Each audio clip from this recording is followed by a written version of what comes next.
qui arrive. Donc, sans plus attendre, je vais laisser la parole à Ludo, l'homme de la situation. Merci Alexis. Désolé, j'ai pas de fond d'écran pour vous, mais j'aurais dû en apporter.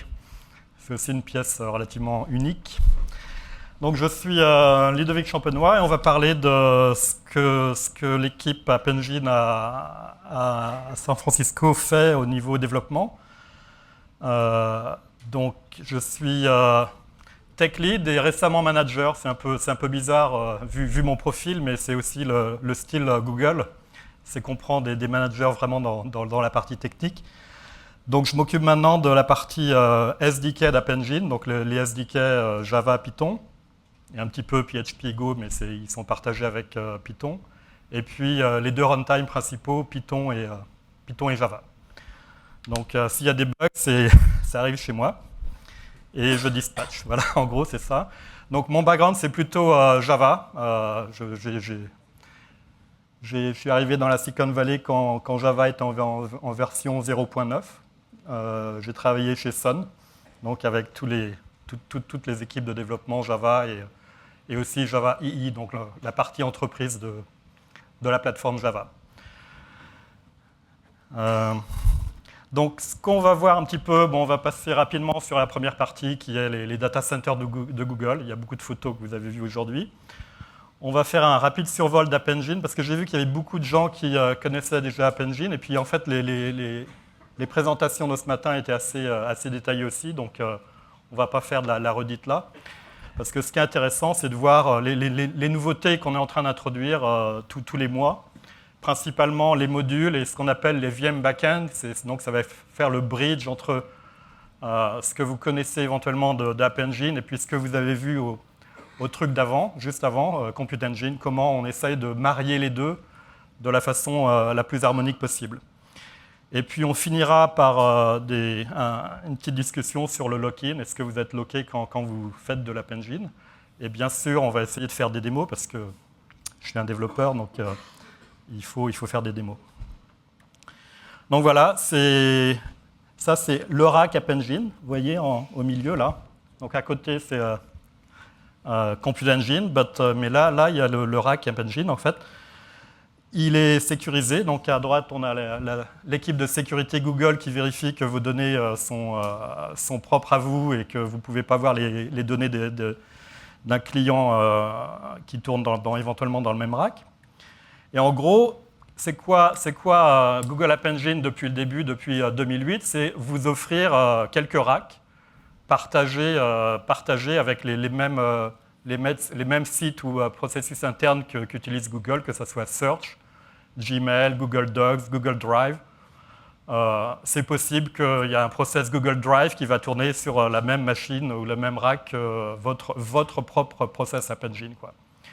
Donc, effectivement, ça pose pas mal de contraintes à notre niveau pour être sûr que vous ne pouvez pas voir ce qui se passe à côté. Donc, il y aura peut-être des petites limitations qui sont a priori maintenant nécessaires dans le cloud, je pense.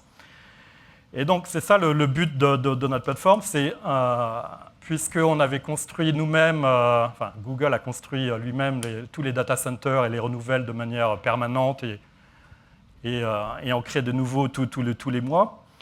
On veut aussi partager la même infrastructure qu'on utilise. Donc après, Google, c'est tout sur l'échelle. D'accord? Donc 1, c'est rien du tout. 10 000, c'est rien du tout. 1 terabyte, c'est rigolo. 1 pétabyte, bon, peut-être on commence à parler. Et donc, c'est un petit peu pareil pour App Engine. En gros, vous pouvez faire tourner votre petit site avec un utilisateur par mois, sans problème. Mais en fait, l'un des buts principaux d'App Engine, par exemple, c'est que votre site puisse scaler avec la demande de vos clients. D'accord? Donc, une instance, 5 000, 500 000, pourquoi pas. Par exemple, Rovio c'est Angry Bird.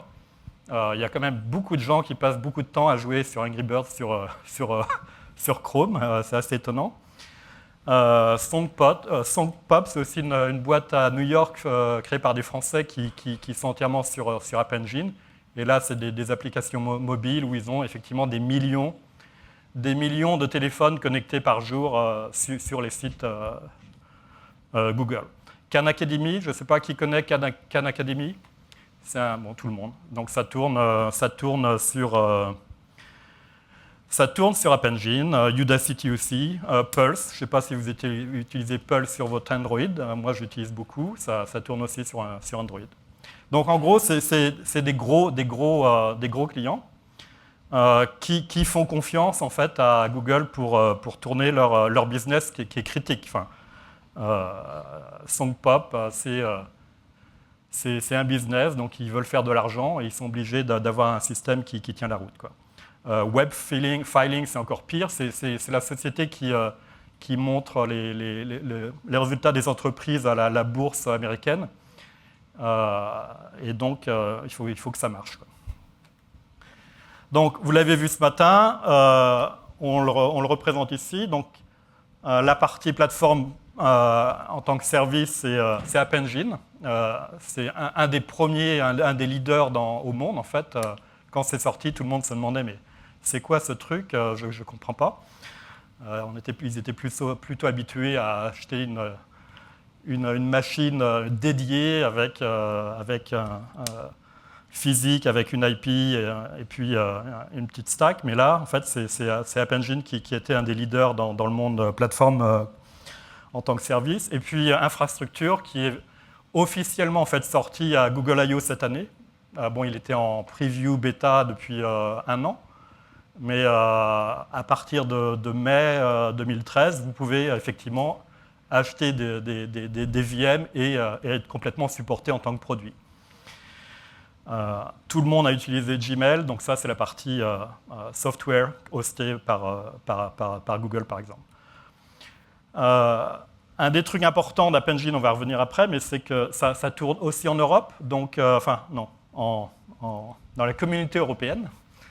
Vous pouvez, quand vous créez une application, vous pouvez à ce moment-là dire est-ce que je la veux en Europe ou aux US. Donc on a plusieurs data centers en Europe, que ce soit en Irlande, en France, je ne sais pas où, en Belgique, en Allemagne, en Irlande, en Espagne. Et donc les failovers se font entre ces pays, mais toutes vos données restent en Europe, enfin dans la communauté européenne. Et vous ne pouvez pas les répliquer aux États-Unis. Autrement, il faut faire des systèmes de backup un peu compliqués. Vous êtes facturé en euros. C'est plus sympa que d'être facturé en dollars avec les commissions bancaires, surtout quand on avait des petits sites. Donc, tout se fait en Europe. Donc, typiquement, le business, enfin, les clients typiques d'App Engine, ce sont des clients qui, a priori, ne peuvent pas prévoir le trafic. Donc, soit c'est du style de client, il faut un événement, ou ils ont une période de vente très, très spécifique. Par exemple, une semaine avant Noël, ils savent qu'ils vont avoir des milliers ou des centaines de milliers de clients. Et le reste de l'année, rien. Donc ça, c'est une fois de temps en temps. Autre type de profil, c'est ils savent que tous les matins, entre 9h et 10h du matin, il y a un trafic pour n'importe quelle raison, et le reste de la journée, c'est relativement plat. Donc l'intérêt, c'est vous ne voulez pas, premièrement, manuellement booter des machines ou les arrêter, et puis vous ne voulez pas payer pour des machines qui ne servent pas. Donc en gros, c'est ça l'intérêt d'une plateforme comme App Engine, c'est que vous ne payez que ce que vous utilisez, mais vraiment à la requête près. Que ce soit au niveau bandwidth, que ce soit au niveau instance utilisée pour vos process. Donc ça, c'est très intéressant. A priori, donc ce n'est pas l'équipe d'engineering que je dirige, mais il y a une partie ingénieur système interne de Google qui est la même équipe d'ingénieurs système qui s'occupe de Gmail, de Search, de la Google.com page, enfin des trucs assez critiques. Ce sont les mêmes ingénieurs support qui gèrent le fait qu'il y a un data center qui a pris feu, où il y a des requins qui ont bouffé un câble souterrain. C'est entièrement géré pour vous. Et effectivement, ce sont des dieux, enfin, d'après moi, ce sont des dieux du système management, quoi. Donc, engineering, c'est... Moi, bon, on est vraiment des Mickey comparés à ces mecs-là, parce que c'est vraiment des gens qui vivent leur passion de gérer des gros systèmes comme ça. Et donc, en fait, en utilisant App Engine, vous utilisez le service de gens que vous ne verrez jamais, mais qui sont là 24 heures sur 24 à gérer les systèmes Google, et que ce soit App Engine ou Gmail, c'est pareil pour eux. C'est-à-dire, c'est du trafic, c'est des requêtes, c'est de la bandwidth, c'est du disque, c'est du... ils ne savent pas que c'est votre process qui tourne, en fait. C'est le même support. Donc, on grandit. Donc, on a été lancé la première fois en 2008. Donc ça, c'était vraiment la partie innovante. C'était écrit en Python. Alors, pourquoi Python? Parce qu'il y avait dans l'équipe, à l'époque, une personne nommée Guido qui a inventé par hasard Python. Et donc... Google l'avait embauché en 2005-2006, et puis il s'est dit pourquoi ne pas offrir le langage Python en mode complètement hosté par Google. Et en fait, il a travaillé sur App Engine depuis le départ, quoi. Donc bien sûr, il y avait les gens Java qui étaient un peu jaloux, qui se sont dit bon, bah, on va quand même offrir une JVM hostée. Donc là, ça a mis beaucoup plus de temps. Pourquoi? Parce que il fallait sécuriser la plateforme Java qui, par défaut, n'est pas sécure. Enfin, c'est sécurisé. Et c'est pour ça qu'on a introduit pas mal de règles de sécurité dans la JVM. Et en fait, vous le voyez bien que tous les mois, par exemple, depuis 12 mois, il y a Oracle qui sort un patch à peu près qui casse vos applications assez souvent en rajoutant des permissions au niveau du Security Manager. Donc Google, on avait bien vu depuis 3-4 ans qu'il fallait quand même blinder les API Java. Autre truc qui, par exemple, la plateforme Java est très bien sur un desktop, mais par exemple, ça veut dire quoi d'utiliser un java.io.file dans le cloud? Ça ne veut rien dire du tout. Donc en fait, la plateforme Java n'est pas encore prête pour le cloud. J'aimerais bien avoir un cloud profile avec Oracle pour vraiment définir qu'est-ce que vous avez besoin dans le cloud, mais définitivement, java.io.file n'a pas été créé avec l'esprit cloud au début. On a continué avec Go, qui est toujours en early access. Donc là, maintenant, un de mes buts, c'est de le passer en mode GA, General Availability, donc complètement supporté par Google. Donc on est toujours en early access avec Go. Et puis PHP à Google I.O., la grande nouvelle. On travaillait dessus depuis un bout de temps. Et en fait, là, l'intérêt de PHP, c'est que vous pouvez vraiment prendre vos applications qui tournent telles quelles en PHP avec MySQL, et elles tournent de manière hyper scalable sur App Engine. Donc là, on est toujours en preview. Enfin non, je pense qu'en 1.8.5, tout le monde peut le tester. Pas encore, non? Bon, ou 1.8.5, 1.8.6, enfin, avant la fin de l'année, tout le monde pourra vraiment déployer des applis PHP. Donc là, c'est les courbes de croissance. C'est assez phénoménal, quoi. On fait à peu près une release par mois. Même maintenant, on essaye de faire une release tous les 3 semaines. Et une release, c'est énorme, quoi. C'est migrer des milliers de corps sur des dizaines de data centers, quoi. Donc c'est assez impressionnant, mais par exemple, on peut upgrader une version le GRE d'Oracle 7. On l'upgrade, vous ne le voyez pas. On le patch un petit peu pour que votre application marche toujours, mais vous ne gérez pas ces upgrades. Les data centers de Google changent pratiquement tous les mois. C'est assez impressionnant. Les disques durs changent. Ils sont transformés en SSD. Enfin, on ne sait pas trop, mais toute la structure de Google change de manière permanente et votre application est toujours accessible. 4,5 trillions de data store opérations par mois. Ça, c'était le chiffre qu'on a donné à Google I.O. cette année. Google I.O. l'année dernière, ce chiffre était aussi public, c'était 2. Donc on est passé de 2 trillions par mois à 4 trillions et demi par mois cette année. Ce qui veut dire qu'on fait plus que doubler le business, quoi. Que ce soit au niveau revenu, nombre de clients, et maintenant langage. Et bon, on ne double pas le nombre d'ingénieurs, mais on embauche toujours. Il y a à peu près plus de 1 million d'applications qui marchent sur App Engine. Donc on a des très très gros clients. Il y en a pas énormément, mais c'est quand même eux qui font un revenu hallucinant. Et puis beaucoup de petites applications qui marchent de temps en temps.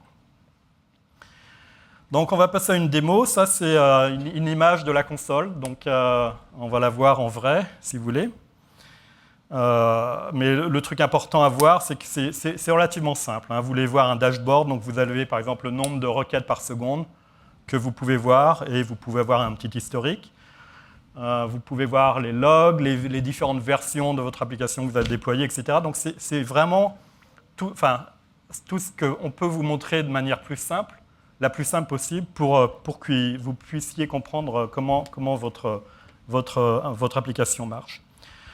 Donc on va essayer de passer à une démo. On va aller là, et on va aller sur la page numéro 1, qui est la liste de toutes vos applications. Et par exemple, je vais sur une application, et là, j'arrive sur le dashboard. D'accord? Donc, ça, ce sont toutes les graphes qu'on vous offre. Requêtes par seconde, latence, nombre d'erreurs, utilisation, le nombre d'instances, l'usage mémoire, etc. Donc, vous pouvez voir tous ces graphes très facilement. Pareil pour les logs. Chaque process peut avoir un log, et vous pouvez filtrer comme vous voulez.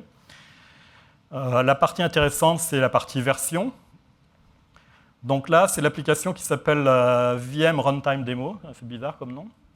Et elle a 1, 2, 3, 4, 5 versions. Ça va peut-être changer parce qu'il y a mon collègue qui fait la même présentation à la même heure à Berlin. Et on partage la même application. D'accord? Donc vous risquez éventuellement de voir des versions qui vont apparaître là, qui ne vont pas être créées par moi.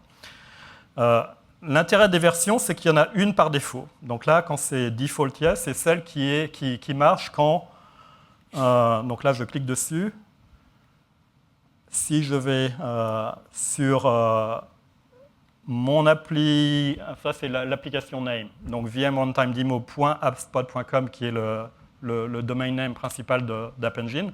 C'est l'application par défaut. Donc celle-là est servie par la version qui a le mot yes. D'accord?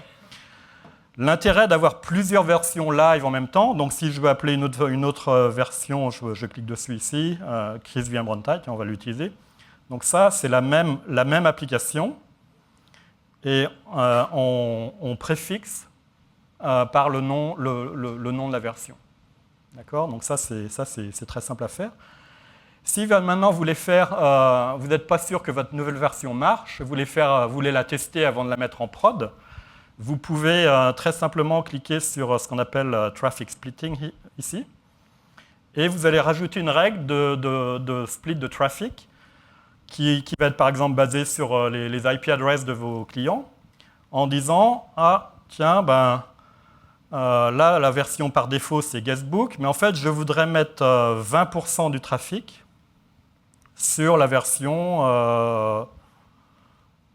Cloud in Paris. Okay?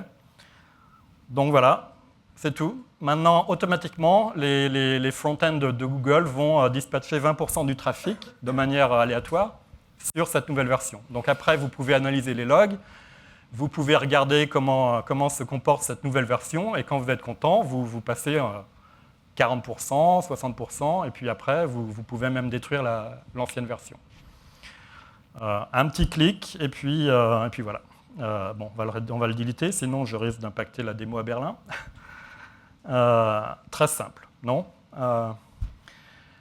Maintenant, comment ça se passe au niveau développeur? Là, on va passer au niveau terminal, et après on fera des environnements de développement un peu plus compliqués. Mais donc là, j'ai un projet Git que j'ai pris de GitHub. Donc maintenant, on bouge la plupart des exemples, que ce soit en Python, Go, maintenant PHP ou Java. On a un groupe GitHub qui s'appelle Cloud Google Platform, ou je ne sais plus. C'est facile à trouver. Donc là, j'ai sur mon Mac en local une copie, un clone d'un repository Git. Si je regarde un fichier qui s'appelle pom.xml, ça me dit que c'est un projet Maven, donc c'est un projet Java, et j'utilise un build system qui s'appelle Maven. Qui connaît Maven? Tout le monde, à peu près, non? Enfin, tous les Java développeurs ici connaissent Maven.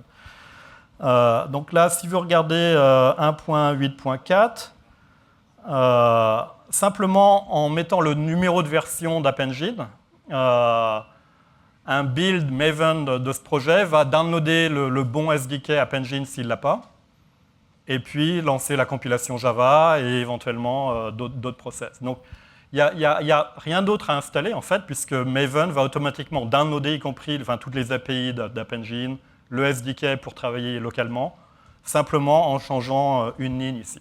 D'accord? Puisqu'on développe aussi un plugin Maven qui est sorti, qui a été bien retravaillé depuis le début de l'année, et donc on l'update tous les mois. Donc, par exemple, si je fais un Maven install, je vais compiler. Très simple. Donc ça, tout le monde connaît ça. Et si je fais un Maven App Engine Dev Server, donc là, j'utilise un Goal App Engine. Et Dev Server, c'est je veux tourner localement cette application pour la tester. D'accord? Donc là, vous tournez avec un Java local. Vous pouvez éventuellement attacher un debugger en mettant les bons flags. Et donc, on va voir l'application ici. Elle doit tourner en localhost. Simple. Là, voilà. Je ne vais pas regarder l'intérieur de l'application parce qu'elle est vraiment simple. Ce n'est pas le but de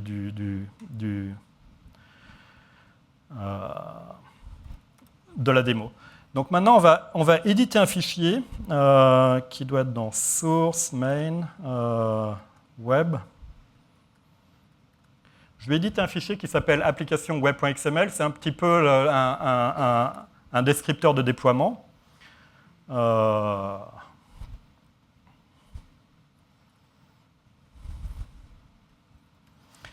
Oups.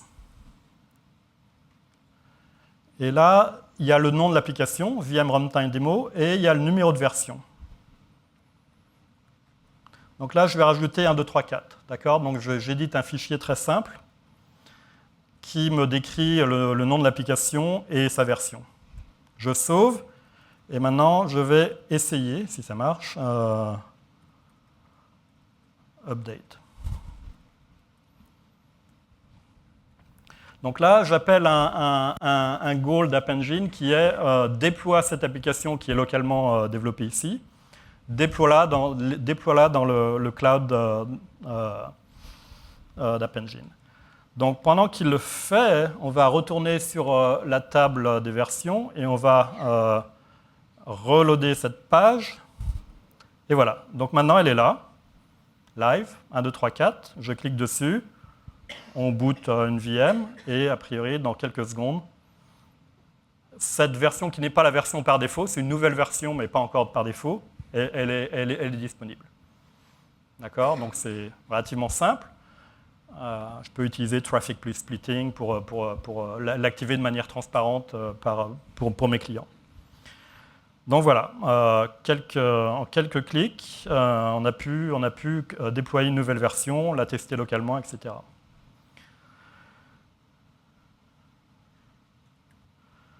Donc voilà la démo qu'on vient de faire. Donc qu'est-ce qui se passe derrière? Bon, d'abord, premièrement, il y a un SDK local, on l'a vu. Et quand vous déployez votre application, donc elle est stockée dans Bigtable, dans App Engine, donc accessible dans tous les data centers dans le monde entier. Il y a une requête utilisateur qui arrive et elle est dispatchée dans ce qu'on appelle des front-ends. Ce sont des front-ends Google qu'on partage avec Google Search, Gmail, etc. Qui est en charge de dire quel data center je vais utiliser, quel rack, etc. Donc il fait le premier niveau de load balancing. Mais c'est un premier niveau de load balancing. Oh, c'est une application App Engine, donc je vais plutôt la mettre là, comparée à des applications Search ou Mail.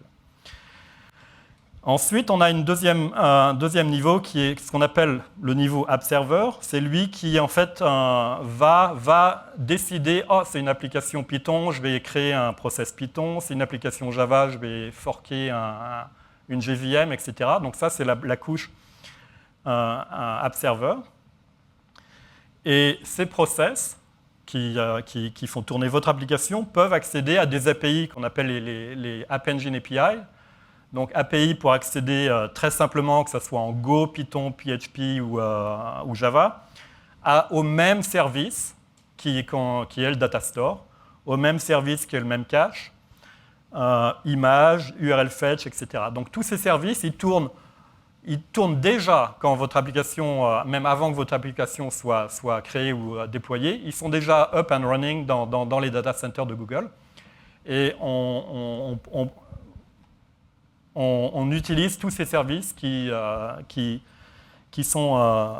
tournent déjà via des moyens RPC, enfin Remote Procedure Call, à partir de votre application. Partie intéressante, c'est la partie fichier statique, donc toute la partie CSS, JavaScript, image, HTML de votre application. Par défaut, localement, on détecte que ce sont des fichiers statiques, mais vous pouvez configurer ça, bien sûr.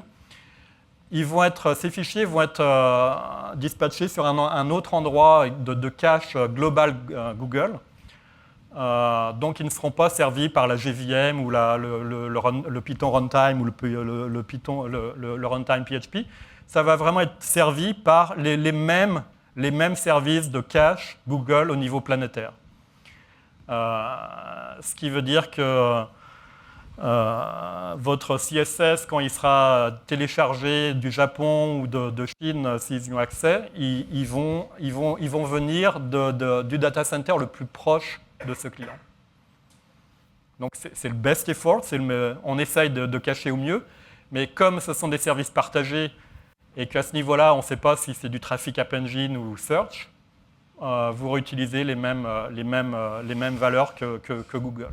Donc ça, rien que ce petit service, qui n'est pas trop documenté nulle part, c'est hallucinant, quoi. Au niveau rapidité, pour accéder aux fichiers statiques de la façon la plus proche de vos clients. Donc, API service, c'est assez important. On en a beaucoup. On ne va pas tous les énumérer, mais bon, il y a 4 gros buckets. Il y a la partie bucket compute, storage, network, et puis tout le reste. On ne sait pas où les mettre. Donc compute, les trucs importants, c'est front-end, back-end. On a deux types, jusqu'à maintenant, on a deux types de runtime. Des runtimes qui servent du trafic très rapidement. Donc votre requête doit être exécutée en 60 secondes, sinon on vous tue. C'est typiquement du trafic live. Si votre site ne répond pas en moins de 60 secondes, c'est que vous avez vraiment un problème. Donc c'est vraiment des sites orientés utilisateurs, donc des jeux, des trucs online très dynamiques. Alors maintenant, on comprend que vous avez aussi du process un peu plus lent, qui est plutôt du processing batch, avec des task queues. Donc vous envoyez un job sur une machine, et puis le job va prendre 5-10 minutes pour s'exécuter. Donc là, vous les mettez sur ce qu'on appelle des backends. On va regarder module un tout petit peu après. Task queue, c'est pour scheduler des jobs dans les backends. La partie storage, ça c'est la partie la plus innovative d'App Engine. En fait, c'est le data store, c'est la base de données non SQL de Google qui a été mise en service grâce à App Engine. Mais en fait, App Engine n'a fait que exposer au public, donc vous, des outils internes que Google utilisait depuis le début des années 2000, quoi. Sur Bigtable, Google File System. Donc tout ça, c'est de la techno interne qui a été externalisée de manière très simple au niveau API par App Engine. L'intérêt de Data Store, donc ça, c'est toutes les technologies internes qu'on utilise. Bigtable, que vous avez sans doute entendu parler. Donc le Data Store, c'est une petite couche pas très compliquée qui vous offre à vous, utilisateurs, que ce soit en Java, Python, Go ou pas encore PHP, mais accès au service qui est utilisé de façon énorme en interne. Récemment, d'ailleurs à Google I/O cette année, on a sorti une nouvelle version de Data Store qui tourne en dehors d'App Engine. Donc jusqu'à maintenant, Data Store, donc la solution NoSQL de Google, ne tournait que via une application App Engine. Depuis Google I/O, vous pouvez utiliser Data Store à partir de votre Mac, donc dans un Java Main Client, à partir d'une image qui tourne sur Amazon EC2, il n'y a aucun problème. Donc les API sont un petit peu différentes d'App Engine, mais c'est la même database qui est derrière. Donc vous pouvez avoir une application desktop qui accède à la même donnée que votre application App Engine. Donc ça s'appelle Data Store, mais c'est la version Atlas. Je ne sais pas si c'est toujours en mode Early Access, mais c'est un des trucs sur lequel on va travailler énormément. Donc maintenant, on a complètement désodélarisé le fait que Data Store était App Engine centric. Bon, bien sûr, hautement scalable, c'est-à-dire plus vous mettez de data, plus les données sont distribuées. Et le temps de réponse que votre Data Store, votre base de données Data Store est 1 byte ou 100 bytes, le temps de réponse est pareil que s'il a des centaines de terabytes. Donc ça, c'est quand même c'est l'inverse de MySQL. Pourquoi? Parce que MySQL, c'est bien. Premièrement, c'est connu. Bon, PHP, tout le monde utilise MySQL. C'est le monde traditionnel de Java Enterprise, en fait, les bases de données SQL. Bon, celle-là, elle était gratuite. Donc, on l'offre comme un service complètement hosté par Google. C'est entièrement répliqué, load balancé, etc. Par contre, vous serez limité à partir de quelques gigabytes, vous serez limité au niveau scalability parce que vous ne pourrez plus rajouter de données dans votre database. Donc après, c'est à vous de faire du sharding et ça devient compliqué, quoi. De gérer plusieurs bases de données et faire apparaître que c'est une seule base de données. Bon, l'intérêt de Cloud SQL, c'est que tous les outils que vous pouvez utiliser en dehors d'App Engine marchent, que ce soit JPA, donc Java Persistent API dans la plateforme Java.EE, en utilisant des drivers Data Nucleus qu'on ship dans App Engine, ou même Eclipse Link. Donc on travaille avec les gens d'Oracle sur améliorer Eclipse Link, qui est un JPA provider d'Oracle, ou du JDBC classique dans le mode Java.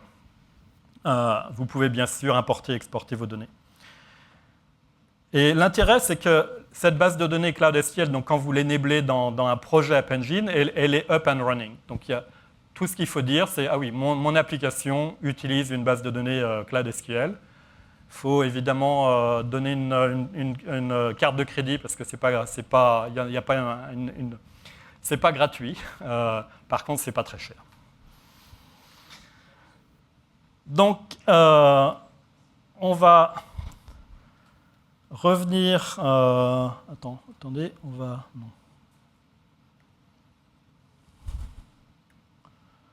Non, on va passer à ça parce que c'est important. Donc, j'ai déjà parlé les notions de front-end et back-end. C'était, depuis la création depuis un bout de temps, on avait ces deux types de process pour hoster votre application. Et le seul truc que vous pouviez éventuellement configurer, c'est la taille de la machine. Donc là, c'est 2,4 GHz, 512 MB de mémoire. Donc vous voyez, c'est quand même des petites machines. La machine la plus petite, en fait, est moins puissante que votre téléphone Android.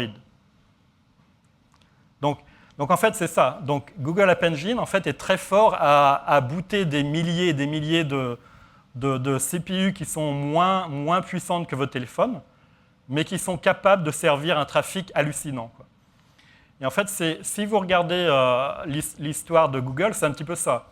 Au lieu d'acheter des gros serveurs IBM ou Sun à l'époque, ils préféraient acheter un petit PC le moins cher possible, mais en mettre des milliers en ligne. Donc en fait, c'est ça le business model de Google, et App Engine, c'est typiquement ça.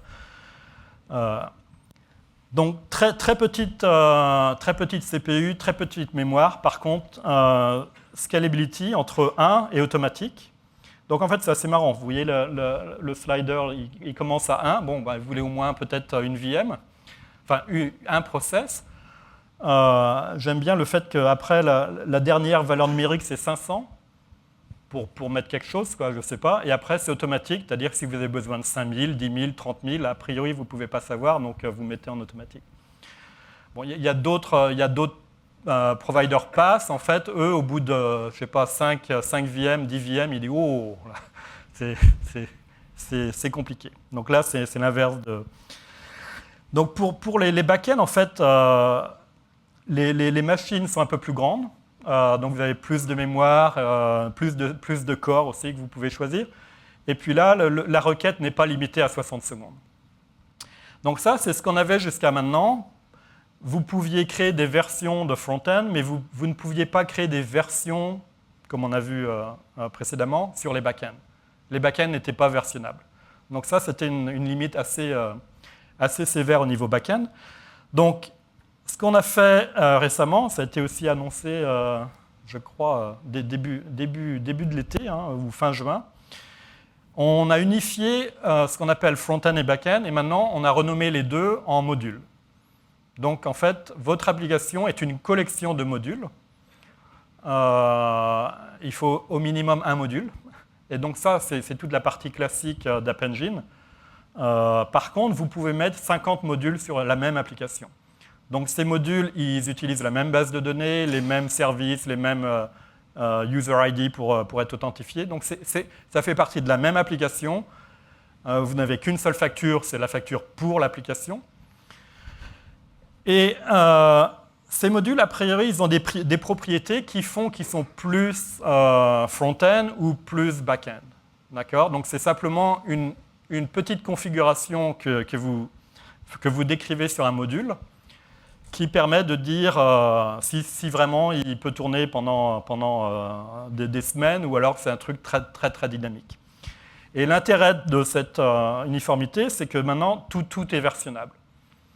D'accord ? Donc, on a vu tout à l'heure qu'on pouvait déployer une application, mais vous pouvez aussi déployer un module d'une application à une certaine version. Donc, l'unité de déploiement, maintenant, c'est le module. Bien sûr, vous pouvez déployer l'application entièrement avec les 50 modules, mais vous pouvez le faire aussi module par module. Donc dans le monde Java, une application qui est composée de plusieurs modules, c'est représenté par quoi? Si un module, c'est représenté par une web application, un Word file, dans le monde Java, une application, ça devient un EAR file, non? Enterprise Archive. Donc on s'est assuré que tout le tooling existant, que ce soit NetBeans, IntelliJ ou Eclipse, et le tooling Maven, qui marche déjà pour les EAR files, marche pour les modules. Donc l'update que j'ai fait tout à l'heure, c'était pour une seule web application. Mais si vous avez un projet Maven qui est composé de 50 web app Maven, donc c'est un peu compliqué parce qu'il y a 51 POM au moins. Il y a un POM par web app et puis un master POM qui décrit tout. Ça va marcher comme avant. D'accord ? Donc ça, c'est l'intérêt principal. L'autre intérêt, c'est, vous voyez, la partie bold, c'est comment vous accédez à votre module. À la démo d'avant, j'avais utilisé un nom de version et le nom de mon application, appspot.com. Maintenant, avec les modules, en fait, on introduit le nom du module, le nom de l'application et appspot.com. Alors là, vous me disiez, ah, mais il y a un conflit, parce que soit c'est le nom d'un module, soit c'est le nom de la version. Non ? Oui ? Donc en fait, il y a un module qui est différent des autres, c'est le module qu'on appelle le module défaut. D'accord ? Donc ce module défaut, il n'a pas de nom. D'accord ? Donc c'est ce qu'on a vu dans la démo d'avant. Donc en fait, on a pris la version 1, 2, 3, 4 du module défaut, donc on n'a pas mis le nom, AppID, appspot.com. Donc maintenant, si vous voulez accéder à la version numéro 3 du module 2, vous ferez 3.2.monapplication.spot.com. Donc c'est relativement simple. Je l'ai déjà dit, mais c'est important, tous ces modules, donc c'est des web apps qui tournent de manière indépendante, accèdent à la même base de données, au même service back-end. Donc un truc compliqué à mettre en place, c'est des modules des applications où il y aurait 3 modules écrits en PHP, 2 en Go et 50 en Java. C'est possible. Alors maintenant, au niveau environnement de développement, c'est un peu plus compliqué, parce qu'il faut passer de Maven pour la partie Java ou Eclipse pour la partie Java à d'autres environnements Python ou Go pour les autres modules, mais c'est possible aussi. Donc l'intérêt, c'est une demande client, c'est que leur application grandissait en taille, ils avaient éventuellement plusieurs types de langages, et puis ils avaient différents processing. Il y avait des trucs qui devaient être rendus très rapidement au niveau front-end, et puis des process qui pouvaient écrire par exemple en Go qui faisaient du batch. Donc chaque module a des nouvelles propriétés. Donc bien sûr, il y en a toujours le type de machine. Est-ce que c'est un petit core ou beaucoup de corps? Est-ce qu'il y a beaucoup de mémoire ou pas? Et puis il y a ces trois propriétés de scaling. La dernière, c'est automatic scaling. C'est ce qu'on a originellement dans App Engine depuis le début. Donc c'est App Engine qui décide de démarrer quand il veut, en fonction de la demande, en fonction de plein de paramètres, qui décide de démarrer une machine ou pas. Et autrement, basic scaling, c'est vous dites je veux que pour ce module, je veux 50 instances. Et donc App Engine, quand vous le déployez, va démarrer 50 instances, qu'il y ait du trafic ou pas. Donc vous serez facturé pour ces instances, elles seront toujours available, disponibles. Non, ça c'était le manual scaling. Et le basic scaling, c'est vous dites je veux maximum 10 instances. Et là, App Engine va décider d'en booter ou pas, ou d'en détruire, en fonction du trafic. Mais il ne va jamais dépasser cette limite. Donc vous avez quand même pas mal de flexibilité, et puis c'est relativement simple à décrire. Donc, en introduisant un module, en fait, on avait quand même pas mal d'idées en tête. Et un des nouveaux types de modules qu'on a développé depuis un bout de temps, mais qui est disponible en mode Early Access depuis le mois de juillet, c'est ce qu'on appelle Managed Backends ou VM Backends. Donc, si vous avez compris l'intérêt d'avoir une application que vous pouvez décomposer en modules, peut-être que des fois, vous voulez que ce module tourne en dehors d'App Engine, dans Compute Engine. C'est exactement ce que offre le module type VM Backends.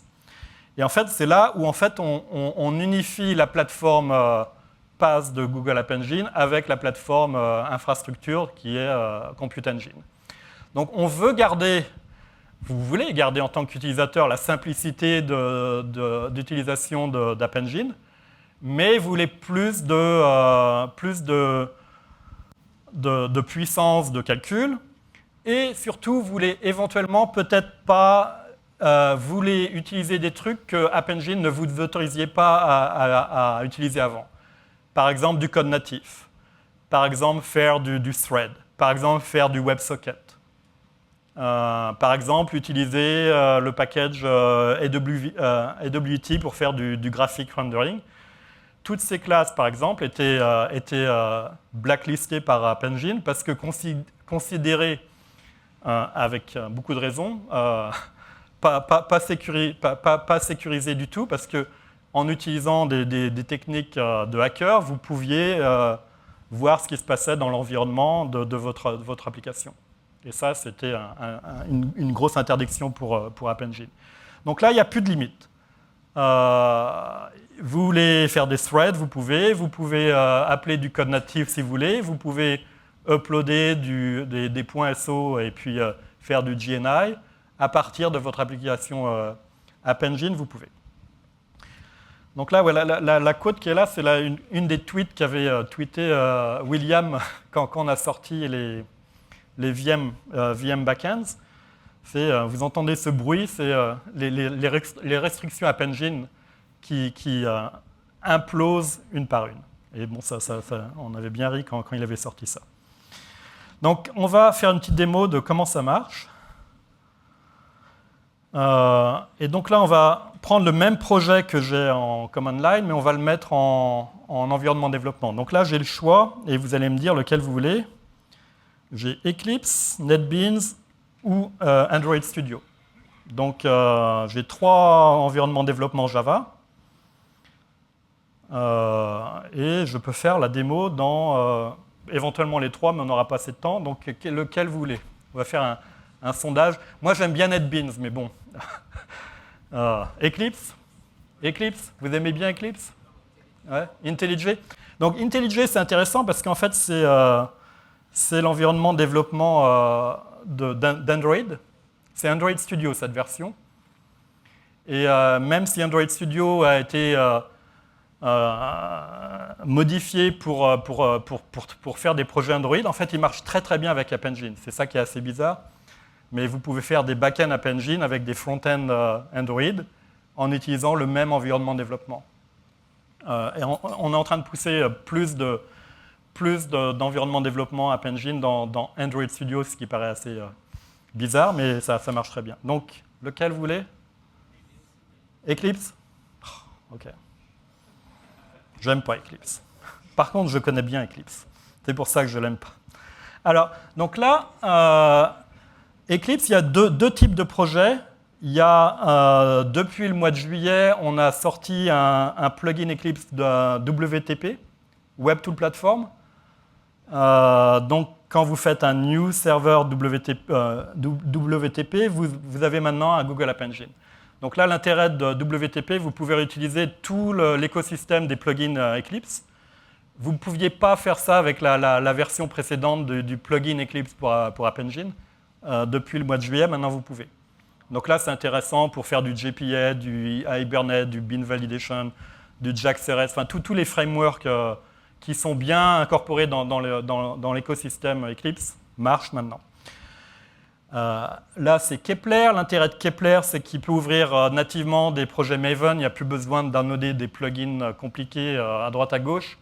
Vous installez Kepler, vous avez Maven. Donc, vous pouvez importer un projet Maven. Et donc, le voilà, Guestbook est là. Il est en projet Eclipse. Vous arrivez à lire, là? Donc, on va regarder... bon, on va le faire tourner une fois, d'Eclipse. Là, j'ai des fichiers de launch. On fait run as. Voilà, je lance le build Maven et ça y est, le serveur tourne dans Eclipse. On va l'arrêter et on va rajouter un truc intéressant, c'est ça. Je vais rajouter un peu de code.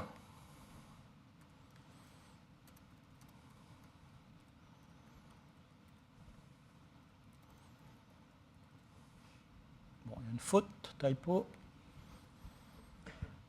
Donc là, je rajoute l'utilisation d'une classe qui, a priori, est interdite par App Engine. Donc on va essayer de relancer ce projet. Run.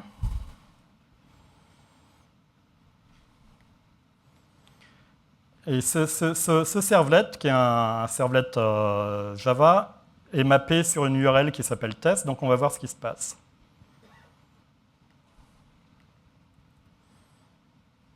Donc l'application est là et le servlet en question est là. Et là, paf, il y a une erreur locale SDK que vous auriez aussi sur la partie runtime. C'est, on vous dit, Java WT Dimension c'est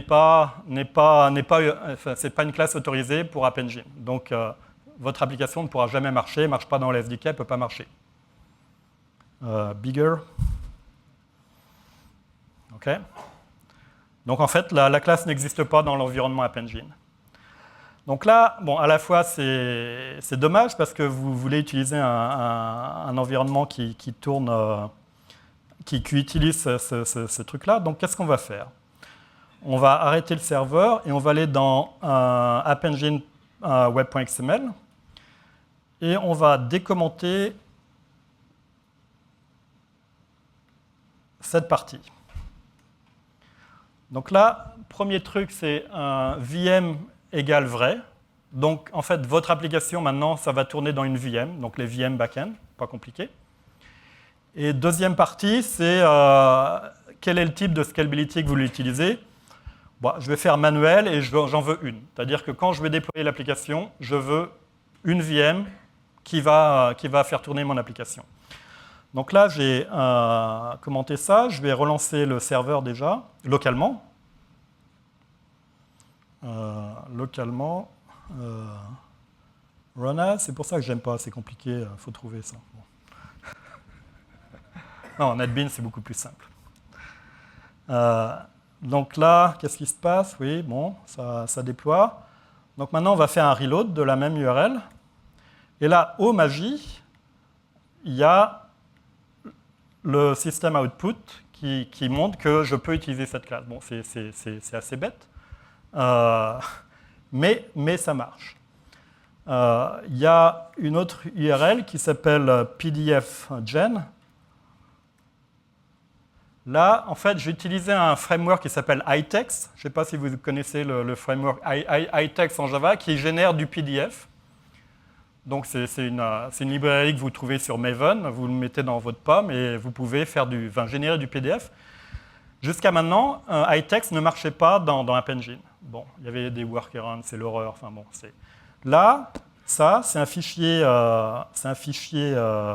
PDF. Donc, je peux le sauver si vous regardez la toolbar là.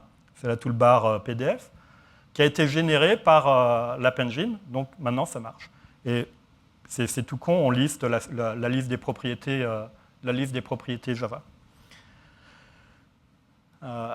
D'accord? Donc ça tourne toujours en localhost. Donc là, maintenant, l'intérêt, c'est qu'est-ce qu'on veut faire? C'est on veut le déployer. Alors, pour le déployer, on peut ne pas l'arrêter là, mais j'ai un autre launch configuration d'Eclipse qui est update. Donc là, à partir... Bon, on va changer, non. On va changer le nom de la version quand même. On va mettre VM. D'accord?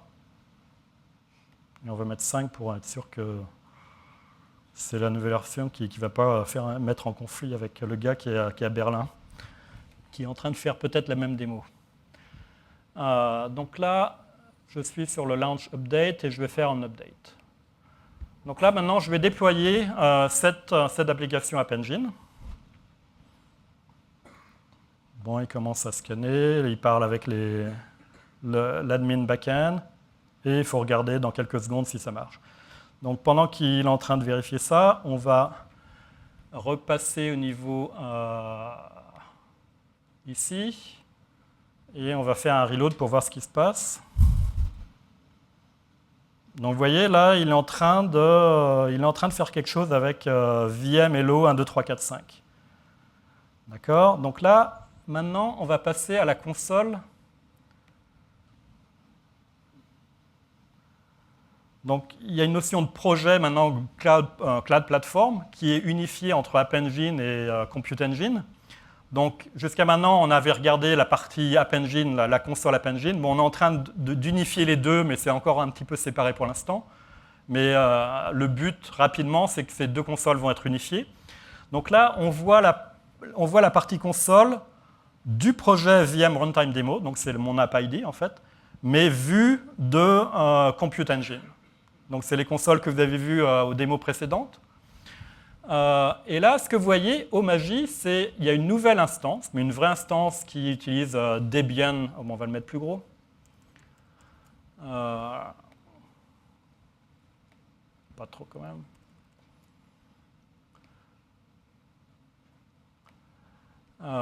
Qui a été démarrée. Et donc, dans cette instance, on a provisionné un environnement App Engine.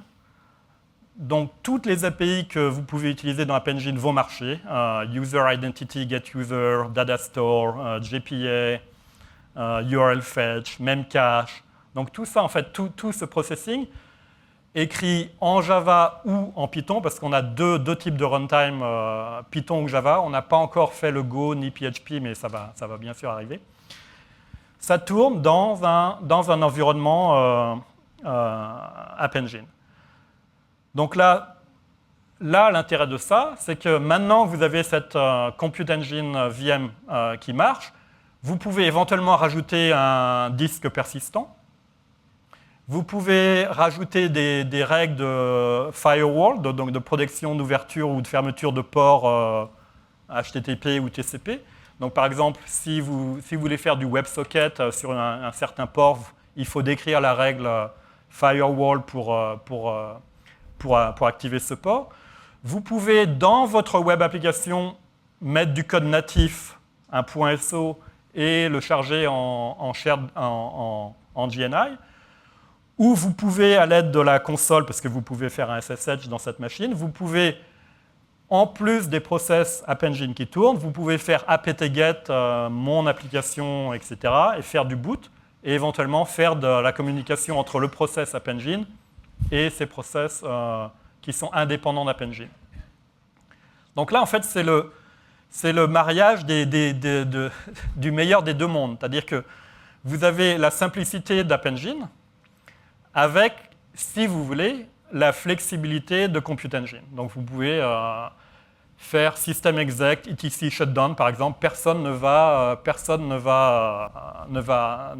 rien dire là-dessus. Vous pouvez créer des fichiers locaux, donc en utilisant java.io.file. Le problème, c'est que s'ils sont sur un scratch disk, le fichier, au prochain reboot, il ne sera plus là. D'accord ? Donc ça, c'est à la fois l'avantage et puis l'inconvénient du monde compute, comparé au monde complètement hermétique, mais qui marche bien, d'App Engine. Donc, on va revenir maintenant à la version. On va voir on va cliquer dessus. Donc là, je clique. Attendez, il faut peut-être faire un reload. C'est notre page. Voilà. Donc, je clique sur cette application. On va la mettre en plus grand.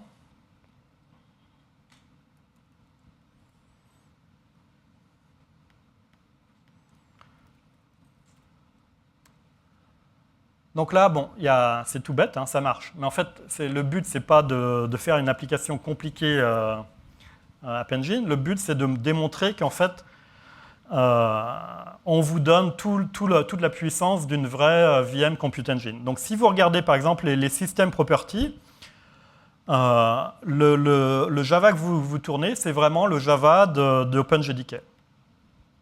D'accord ?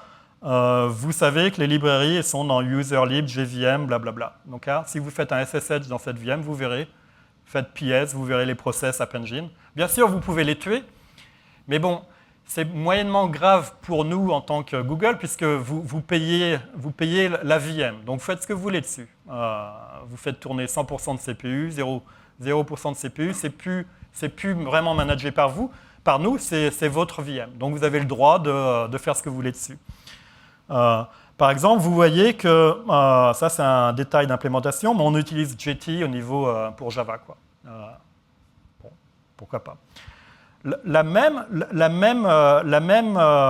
même processing dans le monde pur App Engine. Donc on va essayer de trouver une. Donc là, vous voyez, ça c'est écrit VM, ça veut dire que ça va tourner dans une VM. Vous voyez le mot VM là, oui. Là, ça tourne avec un process Java 7. Donc on va appeler la même URL dans une VM, dans App Engine classique. Ah bah non, dommage, je ne peux pas le faire. Est-ce que j'ai une VM qui n'a pas eu de dimension? Peut-être celui-là.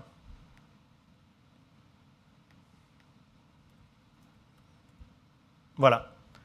Donc là c'est intéressant. Donc là, on n'avait pas mis la dimension, donc l'application s'exécute. Donc là, vous voyez par exemple la liste des propriétés dans un environnement classique App Engine est clairement restreint. Le Java Vendor, c'est Google. Bon, c'est assez bizarre. Vous pouvez accéder à un fichier de configuration dans WebInf, qui est le root de votre web application. Bon, vous avez un user-dir, mais vous ne pouvez pas faire grand-chose avec. Et voilà. En gros, c'est ça. C'est toutes les system properties que vous avez dans un environnement classique App Engine. Donc vous voyez que la même application, qu'elle soit déployée en changeant une version. Donc changer simplement une ligne dans un web.xml ou AppYaml peut tourner dans App Engine, dans Compute Engine aussi. Combien de minutes, Alexis? 0? 1? OK. Bon, bah, on va arrêter là. De toute façon, je suis disponible après. On aurait pu parler lock-in, TCK, mais on pourra en parler éventuellement à la fin de la session aujourd'hui. Donc voilà, revenir à la presse.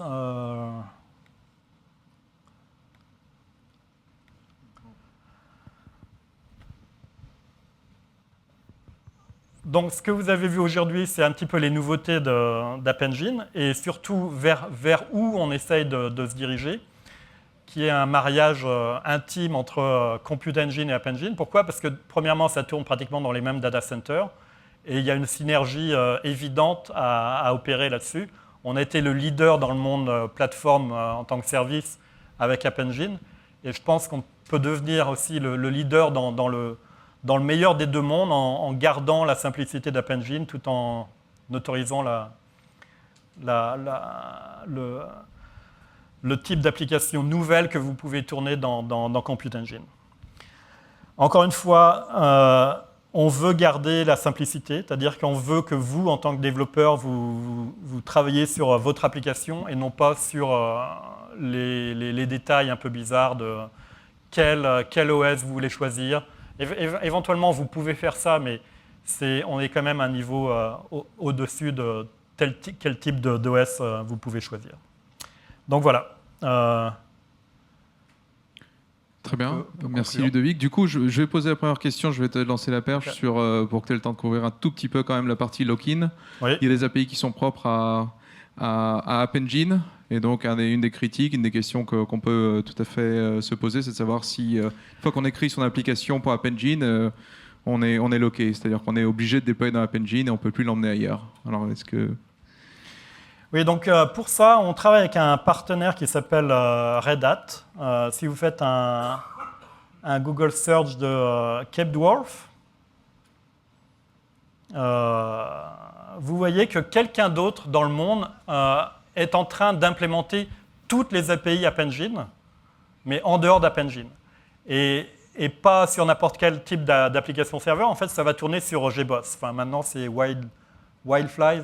Bon, ils ont changé de nom, mais c'est quand même l'application serveur JBoss. Donc en fait, Red Hat, qui est quand même un des leaders du monde Java, un des leaders de la plateforme Java EE, c'est eux qui fournissent le plus de GSR, qui est le plus d'experts au niveau avancement des API Java EE, donc la partie Enterprise Edition de Java, travaille et implémente App Engine qui tourne sur JBoss.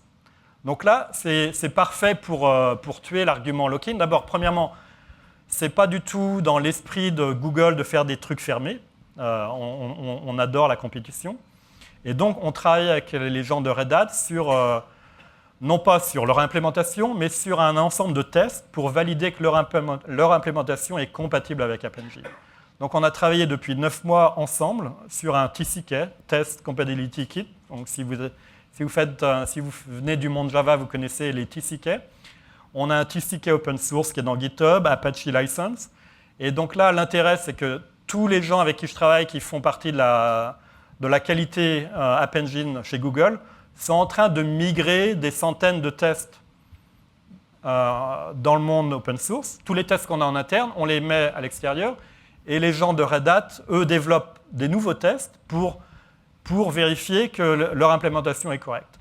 Donc, le truc marrant, en fait, ils ont presque toutes les API qui tournent, ils n'ont pas encore Capability. Mais le truc assez marrant, c'est qu'il y a un rapport qu'on peut sortir, le TCK Report, d'ailleurs qui tourne sur AppSpot, donc c'est une application App Engine, qui montre que notre SDK, actuellement, a 6,2% d'erreurs, alors que leur implémentation en a à peu près 1,7. Donc, au jour d'aujourd'hui, a priori, ils sont plus compatibles que nous, ce qui est un peu vexant. Mais en fait, ce qui montre qu'il y a un peu de compétition, et maintenant, je peux montrer ça à nos ingénieurs QA ou à mes développeurs en disant « Attendez, là, sur ce test-là, ils passent et pas nous, c'est quand même bizarre. » Donc en fait, on peut valider le fait qu'une API est bien implémentée ou pas. L'autre intérêt, c'est que pour vous développez votre application App Engine, vous n'êtes pas content, il y a un truc que vous ne comprenez pas, il y a des API qui ne marchent pas d'après vous. Alors, soit vous filez un bug, d'accord, mais en fait, la façon la plus simple, ça serait de rajouter dans le projet GitHub votre unit test qui prouve le bug. Pourquoi? Parce que ce bug-là, donc on va le voir, il va apparaître dans notre dashboard, et tous les mois, il va dire, enfin, le test ne passe pas, donc ça va encourager le développeur à fixer le bug. Donc vous fournissez le test case, vous aidez la communauté, et en plus, vous pouvez éventuellement savoir quand il va être fixé. Donc 1.8.9, 1.8. Donc ça, c'est aussi intéressant. Donc c'est ce qu'on fait. Donc il y a maintenant, a priori, plus de locking. Vous pouvez acheter un garage, acheter 4 Dell, et puis mettre JBoss et faire tourner votre application App Engine si vous voulez. Et on encourage ça si vous voulez. Voilà, donc la question était un peu simple, un peu téléphonée. Est-ce qu'il y en a des plus authentiques? Il y en a une là-bas. Et il y en a une là-bas. J'en suis pas sûr, peut-être que je me trompe pour la première partie de ma question, mais à une époque, il me semblait que le fait de déployer avec une certaine version du SDK faisait qu'on avait ce runtime là, en fait, sur l'application. Non, ça n'a jamais été le cas. Jamais. Parce que maintenant, on le voit bien, effectivement, sur les applis qui tournent, ça nous dit un certain nombre d'instances tournent sur telle version. Et... Ouais. Ok, donc en gros, c'était, je comprends que ça soit géré comme ça, ça me paraît assez logique. J'en ai parlé ce matin, le truc c'est que quand il y a une mini-régression sur une feature qui certes est expérimentale, ça peut casser mon appli. Ça peut de temps en temps casser. Donc là, on est en train de mettre des mécanismes en place, mais c'est ce que je disais au début de la présentation, c'est que tous les 3 semaines ou 4 semaines, votre application tourne sur une stack complètement différente du mois d'avant. Et c'est la force de Google, Google se renouvelle toutes les semaines. D'accord? Toutes les semaines, il y a une nouvelle version de Bigtable, une nouvelle version de Search, une nouvelle version du service URL Fetch.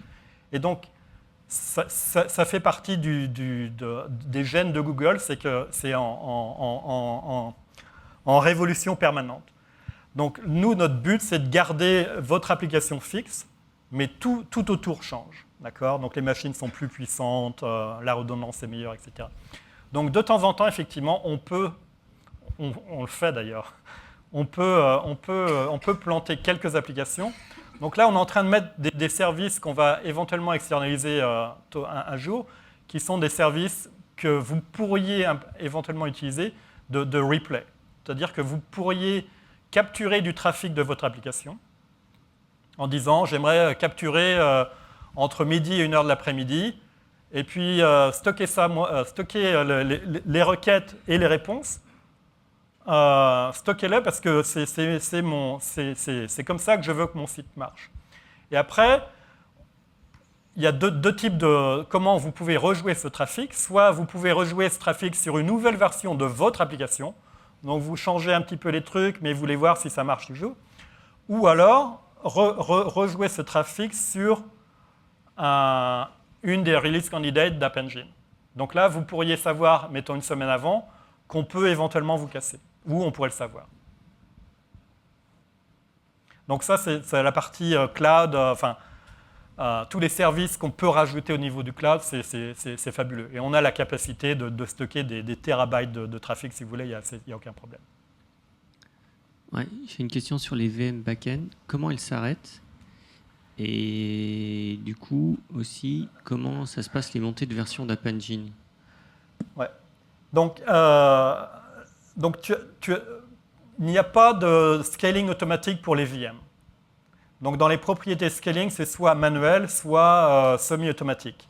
Donc manuel, en fait, on la démarre et elle est up. Elle ne bouge plus. D'accord? Donc ça veut dire qu'effectivement, si tu l'as déployée quand c'était App Engine 1.8.5, ta VM, elle sera 1.8.5. Maintenant, scaling automatique, là, ça va changer. Parce qu'on va se permettre de changer quand on va rebooter une VM, mettons que tu ne l'utilises pas pendant 2 mois, quand on va la rebooter, elle aura la dernière image d'App Engine, comme actuellement les runtimes que tu utilises. Oui, donc est-ce qu'on peut faire une image ou faire un snapshot de l'image? Donc oui, on pourra le faire, on est en train de travailler là-dessus, mais c'est techniquement quelque chose qui est hyper important dans la collaboration Compute Engine et App Engine. Faire des snapshots et après répliquer sur 50 autres VM. Donc là, tu as toute la partie boot time qui est beaucoup plus rapide, par exemple, et un environnement connu d'avance. Donc là, après, il y a toute une partie billing, comment on facture ce service qui est en cours de réflexion. Deux dernières questions, on passe la parole à Mandy. Oui, bonjour. Je voulais savoir s'il était possible d'imaginer un support de Dart sur App Engine à court terme, moyen terme. Si c'est possible de répondre. Ouais, c'est une bonne question.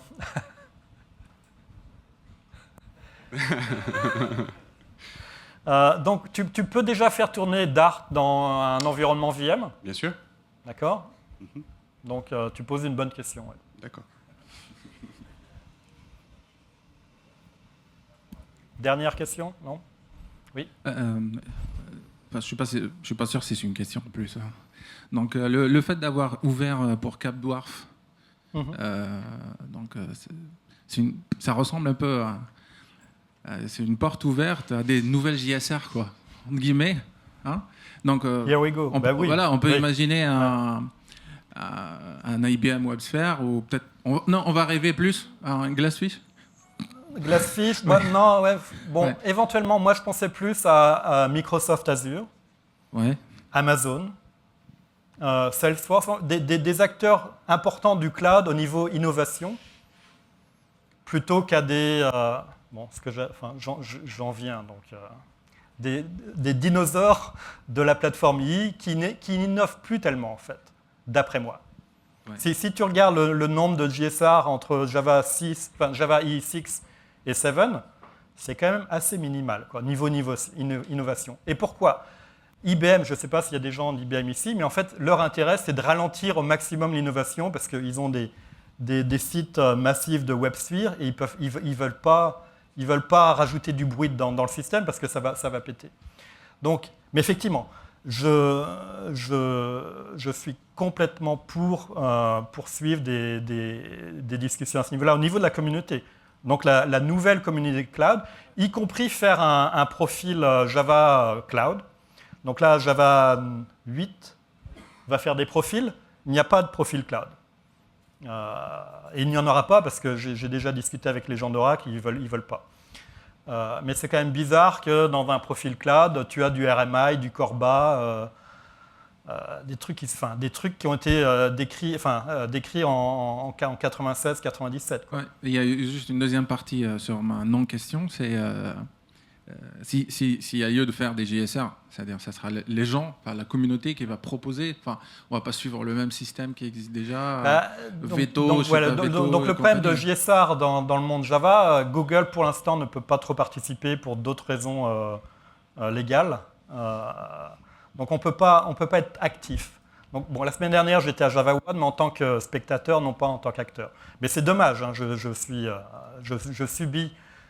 Donc éventuellement, il faut trouver un autre forum sur lequel Google serait entièrement acteur. Quoi. Acteur avec la communauté. Et y compris Azure. Azure fait des trucs assez intéressants. Et effectivement, ça serait quand même sympa d'avoir une plateforme commune où vous savez que votre application qui est développée dans tel cloud Azure peut tourner dans la plateforme Google aussi. Quoi. Oui, donc c'est le début. On est en version 0.1, d'après moi, du cloud. Peut-être une dernière question, le temps que Mandy... il y en a une dernière, super, et après on va passer à Mandy directement. Non, courte. Non, mais très bien, courte ou pas courte, c'est pas grave. Quand est-ce que ça sort pour tout le monde, les VM backend? Pour tout le monde. Parce que ça a l'air vraiment très intéressant. J'ai pas de date. Tout ce que je sais, et encore, c'est pas du tout un commitment de date, c'est qu'il y a toujours une date magique chez Google.